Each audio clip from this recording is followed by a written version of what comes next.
হঠাৎ আপনাকে এক ডাক্তার রিপোর্ট দিয়ে বলল আপনি মাত্র ৩০ দিন বাঁচবেন, আপনার ক্যান্সার হয়েছে, এখন আপনার শেষ স্টেজ যাচ্ছে। এটা শুধু আপনি জানেন, আপনার পরিবার কিংবা বন্ধু বান্ধবরা কেউ জানে না। এখন এই রিপোর্ট পাওয়ার পরে আপনি বাসায় গেলেন, প্রতিদিনের মতো আজকেও আপনার বাবা আপনাকে বকাঝকা শুরু করলো, তোকে দিয়ে কিচ্ছু হবে না, সারাদিন কোথায় থাকিস তুই, অকাজের ছেলে, ইত্যাদি ইত্যাদি। এই মধ্যবিত্তের বাবার যেমন হয় আর কি। তখন কি প্রতিদিনের মতো আজও আপনি তর্ক করা শুরু করবেন, নাকি প্রাণ ভরে বাবার বকাগুলো শেষবারের মতো আরেকবার শুনে নেবেন? হঠাৎ আপনার মা এসে আপনাকে বলল, নে বাবা ভাতটা খেয়ে নে।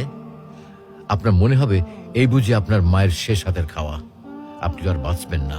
আপনি পরম তৃপ্তি নিয়ে খাবেন এবং আপনার কাছে মনে হবে এটা আপনার শ্রেষ্ঠ খাবার, যদিও ডাল ভাত হোক না কেন। আপনি বের হলেন, পুরনো এক বন্ধুর সাথে দেখা, আপনি যাকে মোটেও সহ্য করতে পারেন না, সব সময় তার সাথে কথা কাটাকাটি হয়, আজকেও সে আপনাকে কিছু কথা শুনিয়েও দিল। আচ্ছা, এখন কি আপনি তার সাথে তর্ক শুরু করে দেবেন? মোটেও না। আপনি হয়তো তাকে জড়িয়ে ধরবেন এবং বলবেন, দোস্ত ভালো থাকিস। আচ্ছা জানেন, আমরা এখন মৃত্যুর কথা ভাবতেই চাই না, এ থেকে আমরা পালিয়ে বেড়াতে চাই। কিন্তু যদি আপনি ভাবেন যে আজই আপনার শেষ দিন, তাহলে দেখবেন সবকিছুই আপনার কাছে ভালো লাগছে।